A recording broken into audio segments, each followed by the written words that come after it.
శ్రీమాతృపితృగురుదైవాయ నమః. శ్రీ సద్గురు పూర్ణానంద గురుశక్తి లక్ష్మీనారాయణ స్వామినే నమః. మాతా హేమలతా దేవినే నమః. గురుర్బ్రహ్మ గురుర్విష్ణు గురుర్దేవో మహేశ్వరః. గురు సాక్షాత్ పరబ్రహ్మ తస్మై శ్రీ గురువే నమః.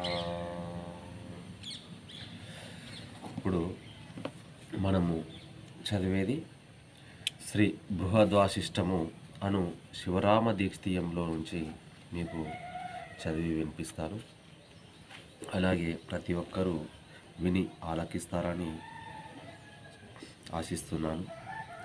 శివరామ దీక్షితీయము సంపాదకులు శ్రీ నిత్యానంద కుర్మాంచల ప్రభులవారి ప్రియ శిష్యులు శ్రీ బోధానంద కధ్యానం సుదర్శనాల రాజయోగి గారు ఈ బుక్ మనకు అందించినారు. అలాగే ఇంతకుముందు మీకు చదివి వినిపించింది గురుపదేశ ప్రభావము, పరిపూర్ణ బోధ, బట్టబయలు లక్షణము చదివి వినిపించాను. ఇప్పుడు బట్టబయలు లక్షణం నుంచి మళ్ళీ చదివి మీకు వినిపిస్తాను. కళ లక్షణము, ఇవి కూడా చదివి వినిపిస్తాను. అందరూ తప్పక విని ఆలకించి మీ అమూల్యమైన సందేశాన్ని మాకు కామెంట్ రూపకంగా తెలుపగలుగుతారని మనస్ఫూర్తిగా కోరుకుంటూ మీ యొక్క ఆత్మబంధువు శ్రీమద్ గురుదేవులు శ్రీ సద్గురు పూర్ణానంద గురుశెట్టి లక్ష్మీనారాయణ స్వామి వారి పాదపద్మలకు ద్వాదశి వందనాలు. జై సద్గురు ప్రభు మహారాజుకి జై. బట్టబయలు లక్ష్యము. ఈ ఉత్త బట్టబయలు ఎవరెరుగుదురు? కేవలాత్మ ఈ ఉత్త పరము జందితి కంకణము వలె నగుపడుచున్నది. ఈ కేవలాత్మ గజ్జలు కట్టుకొని ఆడేది కాదు. ఈ ఉత్త బట్టబయలు లేదని ఎరుగవలెను. ఈ ఉత్త బట్టబయలును గుర్తెరిగిన ఎడల ఈ ఉత్త బట్టబయలు వలనే మనసు కూడా నుండును. ఈ ఉత్త పరమును ఉన్నదని ఎరుకను లేదని తెలిసిన వారే నిజమైన జ్ఞానులగుదురు. ఈ పరిపూర్ణమును ఎంత వరకు నెరుగరో అంతవరకు నరకము తప్పదు, భ్రాంతులు వదలవు. ఈ ఉత్త బట్టబయలును ఎరుక నేరదు. ఈ ఉత్త బట్టబయలు ఎరుగుట గనగా ఎరుక లేక పోవుటని అని అర్థము. ఇది పరిపూర్ణమని అందరితో చెప్పకూడదు. ఈ రహస్యము అందరికీ మనసునకు పట్టదు, మహాగూఢమైనది. గురువుగారు ఏమని చెప్తున్నారు? ఈ పరిపూర్ణమని అందరితో చెప్పకూడదు. ఈ రహస్యం అందరికీ మనసునకు పట్టదు, మహాగూఢమైనది. ఇది గురువుగారి సూచనతోటి మనకు తెలుస్తుంది. కాబట్టి దీనిని తెలుసుకునే మార్గం మనము చేయాలి. ఈ యొక్క మానవ దేహము ఎన్నో జన్మలు పోయి ఆ జన్మల్లో నుంచి ఈత కొట్టుకుంటూ ఈ యొక్క కడసారి అయిన మానవ జన్మకు వచ్చినాం. కాబట్టి ఈ జన్మలోనైనా మనం స్వరూపం ఏంటిదని తెలుసుకోవాలి అని చెప్పుచున్నాడు గురువుగారు. కళ లక్షణము. ప్రాతః కాలము, సాయంకాలము, మధ్యాహ్నములు గాను ఆహార నిద్ర భయ మాధుర్యములు కలిగినట్లును ఎరుక తటంతమైనట్టు ఉన్నది. విచారిస్తే అప్పుడే ఏమీ లేదు. ఒక్కొక్కడు తను గుర్రమెక్కినట్లు, అందాల మేడ ఎక్కినట్లుగాను, తగవులాడినట్లుగాను, తిట్టినట్లుగాను, కొట్టినట్లుగాను ఉంటుంది. వెంటనే ఏమీ లేదు. కోడన్లు కలిగినట్లుగాను, కొడుకులు కలిగినట్లుగాను, కూతుర్లను కలిగినట్లుగాను, వివాహము చేసినట్లుగాను పడుతుంది. మేలుకొంటే లేదు. ఆ అశుభములు జరిగినట్లు, స్త్రీలు అయినట్లుగాను, పురుషులు అయినట్లుగాను, మూలలు ఉన్నట్లుగాను, మాదిగలు ఉన్నట్లుగాను, తురుకలు ఉన్నట్లుగాను దూదేకులు ఉన్నట్లుగాను తోస్తూ ఉంటుంది. మేలుకుంటే ఏమీ లేదు. నానా జాతులు ఉన్నట్లుగాను నానా పక్షులు ఉన్నట్లుగాను నానామృతములు ఉన్నట్లుగాను నానా పురుషులు ఉన్నట్లుగాను నానా భేదాలు ఉన్నట్లుగాను తోస్తూ ఉంటుంది. మేలుకొంటే ఏమీ లేదు. చచ్చినట్లు భ్రాంతి ఉన్నట్లుగా రుణమిచ్చినట్లుగా రుణమడిగినట్లుగా దొంగిలించినట్లుగా ఉంటుంది. మేలుకొంటే ఏమీ లేదు. రంకులు చేసినట్లుగా గాయిదీ తనము చేసినట్లుగా దొర అయినట్లుగా ఎన్నెన్నో విధాలుగా దోచుతుంది. మేలుకొంటే ఏమి లేదు. కళ ఎప్పుడూ తేడా ఎడతెగ నగుచున్నది గనుచున్నది కానీ ఒకప్పుడైనా తీరిపి లేదు. ఎప్పుడో ఒక గడియ నిదురబొందు మే గాని ఎల్లప్పుడూ ఈ కలలే గంటున్నాము. ఇది ఏమి ఆశ్చర్యమో! ఈ కలలు ఎలాగున పోవునో కనులు మూసుకున్న కలలే, కనులు తెరిచిన కలలే, పడుకున్నను కలలే, నిలుచున్నను కలలే. లేనని మేలుకోగలిగితే సరి, ఒకటి ఉండదు. గుర్తెరిగే ఎరుక ఉన్నంతకాలం ఎన్నియో కలలు ఎలాగున పోవును, ఈ కలలు రాకుండా ఎలాగున చేయును అని వేగంగా ఉన్నది. ఇటువంటి కలలు ఎలా దోచవలెనని ఎవరైనా అడిగిన కలలు అబద్ధము. దాని పేరే కళ అని అబద్ధమే పొమ్మని అందురు.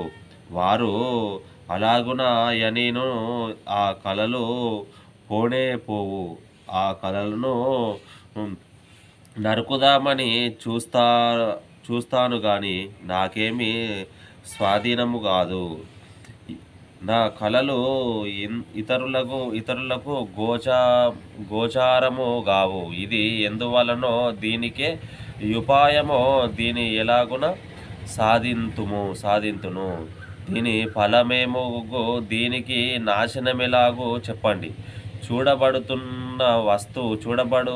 వస్తువు కలలో కలగానిది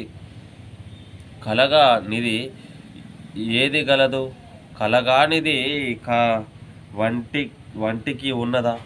అంతకేల వినబడు పలుకులలో కలగాని దేదియు లేదు. చెప్పుచున్న మాటల్లో కలగానిదేది గలదు? ఈ చెప్పుచున్న మాటలెన్నో గలవో ఎన్నియో కలలే.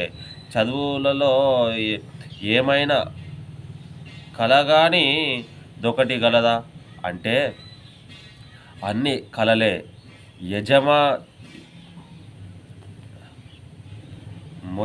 మోయజాలని శాస్త్రములన్నీయు కలలే. సంకేత సాహిత్యములలో నేమైన కలగానిది గలదా? వ్యవహారముల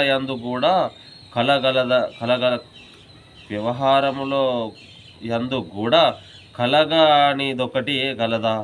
సర్వ ప్రపంచమంతయు కలగానిదేదియు గదా? సర్వము కలలే, అన్నీయు అబద్ధాలే, అన్నీయు అసత్యములే. అందుకు సందేహము లేదు, సంశయము లేదు. మూలం లేని ఈ గుర్తెరిగే శరీరము సాంప్రదాయం దొరికిన వారి సూచన చెవిన పడిన మూలము లేని గుర్తెరిగే శరీరం ఏమీ లేదు అని తెలిస్తే పర్యంతం కలలే. కలదోచిన శరీరాలు ఎలాగో అలాగే ఈ ఉత్త బట్టబయలు ఏమీ లేదు అని తెలిసితే కళ అన్నీ సమూలంగా నాశనమగును. అదే ఎరుక సమాధి చేయుట.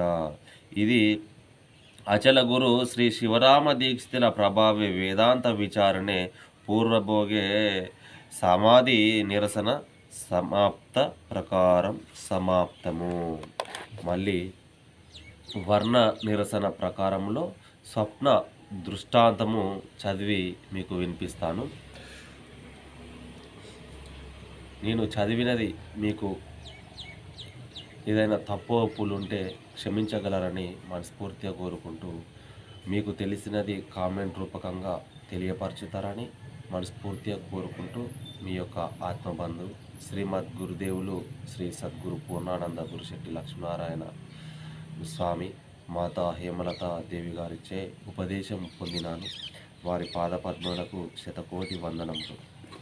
ఈ బుక్కు సంపాదకులు శ్రీ నిత్యానంద కుర్మాంచల ప్రభుల వారి ప్రియ శిష్యులు శ్రీ బోధానంద కధ్యానం సుదర్శనల రాజయోగి గారు మనకు అందించడం జరిగినది. వారికి శతకోటి వందనాలు. జై సద్గురు ప్రభు మహారాజుకి జై. ఆ దారం ఎలాగో వచ్చిందో మనకు ఈ దారం ఇలాగే వస్తుంది. కాబట్టి ఆ దక్షిణామూర్తి కాడ నుంచి ఎడతెగకుండా ఆ దారాన్ని ఈ గురువులైతే ఏ విధంగా పట్టుకొచ్చారో మనకు కూడా ఈ బుక్ కూడా అదే విధంగా ఆ దారం వెనుక ఆధారం, ఆధారం వెనుక ఆధారం, ఈ దారం మనకు అందింది. ఈ ఆధారం ఉట్టిగా వచ్చింది కాదు.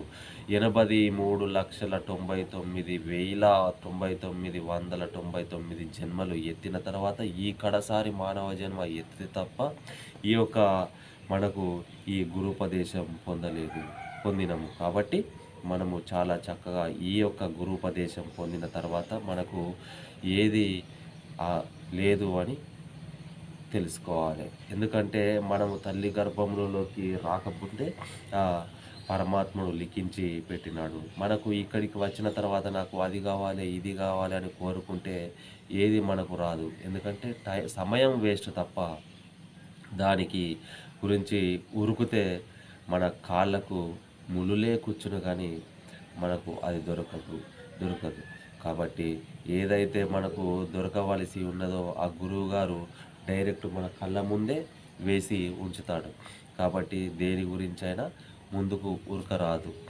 కాబట్టి గురువు చెప్పిన నడకలో మనం నడిస్తే చాలా చక్కదనం, పూల బాటలో నడిచినట్టు ఉంటుంది. జై సద్గురు ప్రభు మహారాజ్కి జై. అలాగే మా ఛానల్ కనుక నచ్చినట్టయితే సబ్స్క్రైబ్ చేసుకొని ఇంకొకరికి షేర్ చేస్తారని మనస్ఫూర్తిగా కోరుకుంటూ మీ యొక్క ఆత్మబంధు. జై సద్గురు ప్రభు మహారాజ్కి జై. శ్రీ సద్గురు పూర్ణానంద గురుశెట్టి లక్ష్మీనారాయణ స్వామి పాదపద్మలకు, అలాగే మాతా హేమలత దేవి పాదపద్మలకు అనురాధ రామకృష్ణ శతకోటి వందనాలు చెప్పుచున్నారు. జై సద్గురు మహారాజ్కి జై.